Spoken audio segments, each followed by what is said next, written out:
Hello, BookTube, it's Amy. Let's dive in for a little bit more of Holbrook Jackson's The Anatomy of Bibliomania in this lovely green volume here.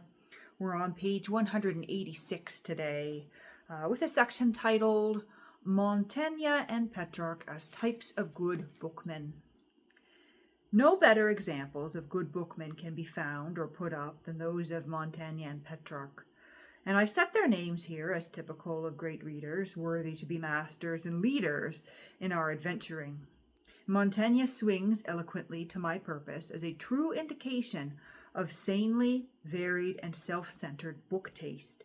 He was, it appears by his own words, both a good and bad reader according to those authorities who would ever be sorting us out into moral equations, which most times is no more than attempting to make two straight lines enclose a space or parallel lines meet.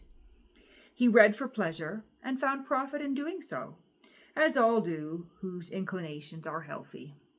He was not much addicted to Greek books, but set a high value upon Plutarch and Seneca, both, he says, having this excellent commodity for my humor, that the knowledge I seek in them is there so scatteringly loose and loosely handled, that whosoever readeth them is not tied to plod upon them, whereof I am incapable.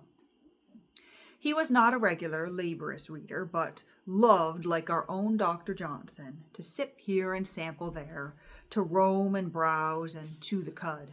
He frankly admits a preference even for desultory and idle reading, which so many are apt to condemn, but which has its place, to my thinking. He sets uppermost in his picked hierarchy the poets, Virgil, Lucretius, Catullus, and Horace, especially Virgil in the Georgics, and among the modern books, merely pleasant. He esteemed Boccaccio, his Decameron, Rabelais, and the Kisses of John II.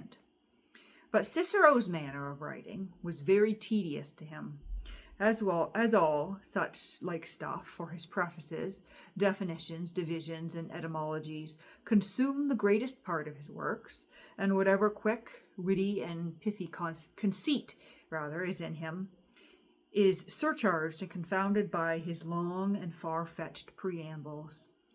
As for Amadis and such like trash of writings, they had never the credit so much as to allure his youth to delight in them.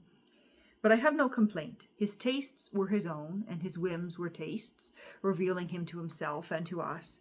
For more, read his essay of books, where he discourseth at large on these matters. And compare, if you will, Petrarch, a great reader of another kind, who, as the herald of the Renaissance of ancient literature, made the Greek and Latin classics his close friends, Virgil, Ovid, Seneca, Aristotle, and Valerius Maximus, closest of all, despising for the most part the works of the fathers whose dominance he helped to end.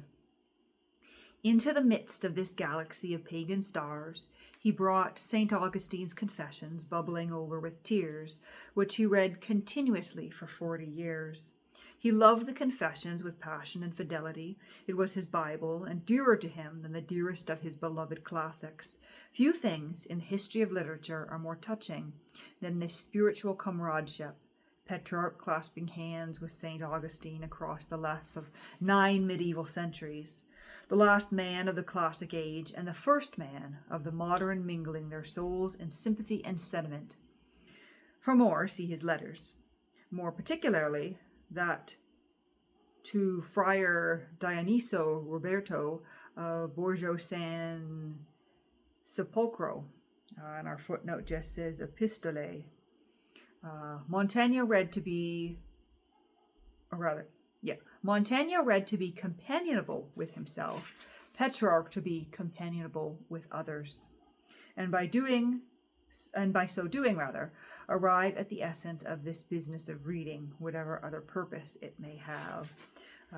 And that's the end of that section. So we have two readers: a reader who is reading solely for himself, for themselves, and a reader who is reading in order to engage with other people. Neither of them more correct than the other, but two reasons for reading there.